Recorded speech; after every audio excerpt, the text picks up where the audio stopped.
Welcome back to the Couch Potato Show. Today, me and Frank are joined for a very special episode by McNeese State right fielder Clayton Rasbeary. Clayton, how you doing today? Good, man. How are you?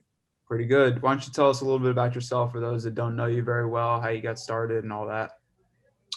Um, I'm Clayton Rasbeary, like you just said. I play right field for McNeese State, which is in Lake Charles, Louisiana. It's on I-10 down there in the southwest of Beaumont, Texas.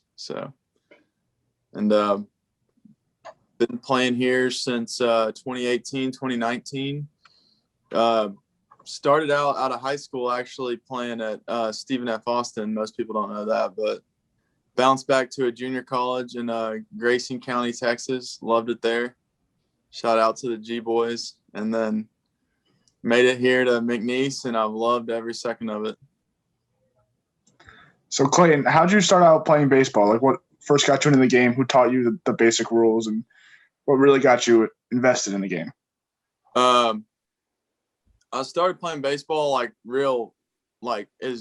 early as I can remember. I was playing sports, but earlier than I could even remember. I have pictures of me playing baseball, and I think it was just my dad was like, we're going to get this kid playing sports. I'm the oldest, so I think my dad was probably thrilled to have a boy first, and started playing baseball, played soccer, played flag football, did all that stuff, and basketball. And I think I was pretty good at all sports, but I was probably the best at baseball, and I think I enjoyed it the most. And I played up all my life, with older kids, and I was just always a little bit better at baseball. So it's probably how it started. And you said you went to JUCO. Did this ever motivate you to try and prove yourself to where you think you can make it back to a place like Stephen F. Austin, or even eventually where you did to McNeese? Was that ever a motivating factor for you? Yeah, for sure. I mean, out of high school, I knew I wanted to go D1. I had some other opportunities, chose SFA, ended up, not really being the right fit. And I took a huge gamble on myself. Even my parents and I talked about it, and my loved ones about, going to a junior college because you might not get back to a D1. And I was just kind of willing to take that risk. It wasn't that big of a deal to me. I knew I was confident in me being able to play well enough to, be seen by D1 coaches and get back to that level. So take us through after you leave Grayson and take us through your college decision process and how you got to McNeese after your time at Grayson. Yeah, so I had a really good year at Grayson, but I wasn't really getting too many looks until later in the spring, which I kind of knew was going to happen because, guy that didn't really have good numbers bouncing back from a D1, they're probably wondering what's wrong with him. So I understood it. And Coach Rickelson, one of the recruiting coordinators, great recruiter, great guy, love him, talk to him every day. Our first base coach at McNeese calls me one day. I'm actually in a movie with my roommate, and I see the number and, decline the call, leaves me a voicemail, and it's McNeese State. And I'm like, McNeese. And I have family from Lake Charles. A lot of people don't know that either, but my dad's whole side of the family grew up in the Lake Charles surrounding area. So I knew where McNeese was. I knew the conference. I already knew they were good because I played in the conference. So he called me up right away, said they were really interested. And then we played, we went back and forth on the phone for a couple of days. He said he was going to come see me play. And I think probably 2 or 3 days after the initial call, he made the offer. And at that time, I only had 2 offers, and actually they both called me at the same time.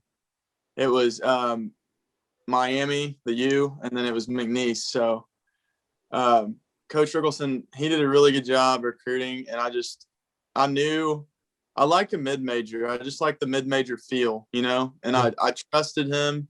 I had people that knew the coaching staff here, and it kind of felt like home because I had family here. So I just wanted to be a part of the program. So coming off you guys won the Southland Conference tournament in 2019. And then we get to the 2020 season and the pandemic hits. What was it like for you guys coming off that championship to then have your season cut short by COVID? It was honestly, it was one of probably the worst moments of my life when it happened, because it just happened so fast. I can remember the night before the NBA like came down with the decision that they were going to stop playing, and I was like, that's so weird. And then, because nobody really knew anything about the virus, and then literally, I think it was the next day, they started off by saying that there was going to be no College World Series, which was already like, well, what's the point of playing if you're not going to be able to win anything? And then like 5 minutes later, they canceled the season, and everybody was just absolutely distraught. I know every college baseball player across the country was absolutely distraught, and especially for the seniors, and coming off of that year in 2019 where we knew we returned a lot of the same guys that were on that regional team, so we knew we were still good. And I think we started off, I remember we were 10-7. I'll never forget it. And I felt like we had just started making progress, and everybody started to kind of click, and we all started to bond as a team. And then it ended, and then we just really didn't know what was going to happen for like a while there. For at least a month or two, we had no idea about anything, seemed like. So the NCAA letting us play again was huge. And then McNeese, giving all 11 of us seniors the chance to come back was like awesome. I can't give them enough respect for that. So congratulations on your preseason first team all conference selection. Watching you here in Tuscaloosa, I would hope and expect that we'll see your name again on that postseason all conference team, just because of how good you were. How much of an honor was that preseason award for you, and did you really value that? I mean, it's an honor because it shows that the conference respects who I am and, what I did in the previous years. But at the same time, I think every athlete will tell you that you still got to go out there and prove that you're going to be good again, and you can produce this year. So it's it's cool. You kind of know, playing in the conference for 3 years and then being in it, with Stephen F. It's you know the guys who are good. So that's kind of here's who we think is going to have a good year. But you still got to go out there, still got to put up your numbers and help your team win. So it's really, really more concerned with, like you said, the postseason awards. Right. So this season you have an over 1 OPS, and obviously that's an incredible OPS number. What do you contribute most to that kind of success in that area of the game? Probably just plate discipline, and when you get your pitch, knowing that you got to put your A swing on it. I would say I'm a power hitter. I don't have a lot of home runs, but I hit the ball hard.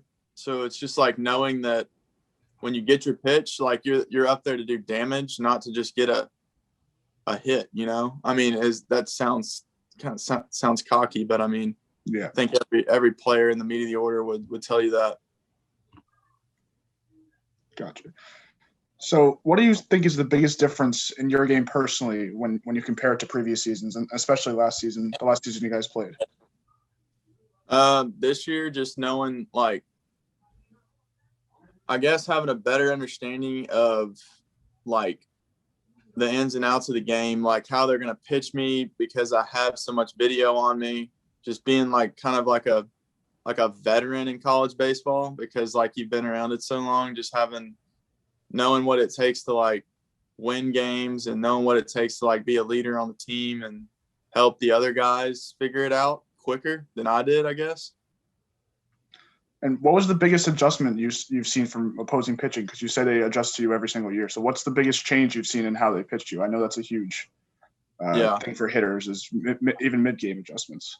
Yeah. Well, I think my first year, it was I had a good year, and I started off really hot, but it was kind of well, let's see if he can prove himself and do it all year. We still don't know yet. All the coaches, they're going to, your 3, 4, 5, 2-hole now hitters, or it's obviously those are your guys, and everybody in the college lineup's good, but those are the guys that, are going to gain the most attention. So it's kind of I had to prove myself that I belonged. And then once I did, it was just those pitching coaches. You could tell, like, you're getting the 0-0 changeup or the 0-0 breaking ball or you're like the other day I saw 3 fastballs in one game and I had 5 at bats. So it's like, yeah, just that kind of stuff, being able to like realize, oh, there's a base open, he's not going to throw you a fastball right here. Just things like that is just kind of like something that I've adjusted to.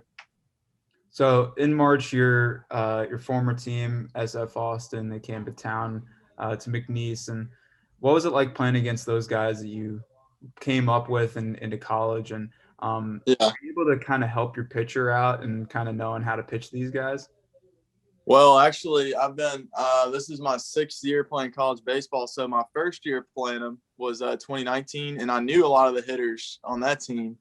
But this year, I knew 2 hitters that were, under me when I was there. So, like, obviously, I'd tell them, hey, this guy has power. Hey, this guy's super fast or whatever. You got to tell them. But it's definitely weird playing them because, I have a lot of respect for them. Their coaching staff, they obviously recruited me and helped me and, took me in as one of their own. But it's just kind of weird playing people like I guess it's kind of like getting traded in the big leagues and seeing all those guys you used to play with. That's just kind of weird, but it was fun.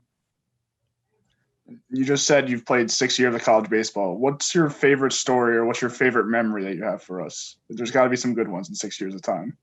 Like funny or just like in general? Anything. The thing you think of most when we say like, what's college baseball to you? Like, what's your favorite memory? My favorite memory is obviously winning conference in 2019 and going to the regional in Vanderbilt. That was awesome. Got to, as a mid-major, jumping on a private jet and flying to Tennessee to play in a regional after you just got hot and ran through the tournament, went 4-0. That was awesome. I mean, I'll never forget that. So what's the funniest memory you've got from your time? Oh, man, the funniest. Doesn't have to be PG. This is not a PG show. No, we're not a PG audience. I can't really think of anything off the top of my head. I forgot my jersey in junior college one time going to the game, and we were like 3 hours away, and I called all the red shirts in the dorm, and I offered them $100 to drive my jersey to the game before we played, because I didn't have the balls to tell my coach that I forgot my jersey. But I ended up he would have killed you, right? Yeah, I ended up having to tell him, obviously, and he actually wasn't as mad as I thought he was. But that's the only thing that can come to my head right now. I'll if I start thinking about it, I'll let you know if I think about something else. Yeah, all right, sounds good. So, obviously, we can't talk about Clayton Rasbeary and ignore the beard. Because it's one of the greatest that I've ever seen, especially live, obviously. And it's not a runaway competition in terms of best hair on the team. Who do you think, because you guys have some pretty badass hair on the team, who do you think has the best facial hair? Because I know Trey's got quite the little style going. Yeah, besides my beard, it's just really long. Like, definitely Trey Obregon. That dude's. Yeah, you got the length, but Trey's got more like the style, Oh, yeah. That's like whole. Trey's got like one of those mustaches that you would like buy at like Party City. It looks fake, but it's real. Yeah. It looks like a clip-on mustache. Real. Yeah. So when did you start growing the beard? Like, when did that like materialize, and how long has it taken you to grow it that long? I've had a beard like in probably since I could grow one college baseball, like as long as the team allows it. So, but I've never really tried to grow it long. Actually, if y'all look up a picture of Jacob Strassner, he was on our 2019 team. He had a super long beard, and he was one of my good friends, big leader on the team. And I would always look at his beard, and I'd be like, I think I can. He's like, I can do that, right? I can pull that off. Yeah, and so I always had, just a shorter beard. And then after the conference tournament in 2019, I shaved it off completely for like that whole summer. And then it grew back. And ever since COVID hit, I've just grown it out. I haven't shaved at all. Does the girlfriend like it and appreciate it? Yeah, she understands. She knows. She doesn't mind. So playing right field, you've obviously had to deal with a bunch of drunk ass college kids yelling at you. Yeah. What's the craziest thing you've heard somebody yell at you? Actually, you said girlfriend. I know we're actually engaged, and she posts a lot of our wedding stuff on Facebook, and we were playing at LSU the other day, and I was in right field, and I hear the guy yelling stuff, and I'm like, what is he just yelling these random It's just inaudibly yelling. Yeah. And then like I think it was like the 6th or 7th inning, I realized he's yelling stuff off of my wedding registry, like out loud. So he's just yelling like funny objects at you, and you're like, what the hell is that? You're like, why do you have gift cards on your registry? And then it finally clicked. I was like, oh, this dude's all over my Facebook. Yeah, what the hell? The rookie move by not like locking my social media accounts. Oh, you don't private it? You're not on private? No, not the Facebook. Yeah, that'll kill you. So you recently hit a walk-off homer against Texas A&M Corpus Christi. What's that feeling like? Because I know a lot of kids like dream about hitting walk-off home runs. So like, what's that like for you? That was awesome, man. That's like, like you said, like when you're in the backyard playing wiffle ball, you're like, 3-2, bottom of the ninth. Yeah, but, bases loaded, Yeah, I come up and I just remember I was seeing the ball really well. Like I started off hot and I've been seeing the ball pretty well, and I was just like, dude, just honestly hitting behind me was actually I don't know if he was hitting behind me that game, but all year Nate Fisbeck's been hitting behind me, and then we got guys like Trey Obregon that have been hitting behind me, so they've been on a tear too. So I was like, honestly, walking up to the plate, I was like, if I can just get in scoring position, like we win the game, no doubt about it. And so walking up to the plate, that's what I was thinking about. And I actually got down to 2 strikes. But I remember the guy, it was a big, tall righty. And I remember but I still saw the ball well. I was just missing my pitches. And he actually threw me a curveball, like right on the black of the plate. And I just did the best I could to like stay on it, stay through it. And I ended up catching enough barrel for it to go out. But we have this double wall. We have like the padded wall, and then about 5 feet behind our fence, we have like this metal wall that has all our, sponsor signs on it. Mm-hmm. And I hit it the opposite way, and I'm running out of the box because it wasn't a no doubter. And I hear the metal wall, bang, and I was like, no way. Good to go. Right when I was about to hit second base, I just jumped up and I almost missed second. It's like no better feeling than getting them, winning the game for your team right there. That's awesome. Yeah. So growing up in Texas, where do your MLB loyalties lie? Always was a Rangers fan when growing up. About 40, I live like 45 minutes east of Dallas, so I love the Rangers. They're not very good anymore, but the 2010s, 2011, they were good. Listen, you're talking to a couple of Yankees fans, so if you would have said Astros, we would have had. Yeah. You've avoided a lot of those. Making fun of by not being an Astros fan over there. Mm-hmm. Clayton, thank you so much for coming on with us. We've had a hell of a time, and we just can't thank you enough for taking the time out of your day for us. Yeah, no problem. Thank you guys for reaching out. All righty, so that'll do it this week for the Couch Potato Show. For Frank and Clayton, we will see you next week. Adios.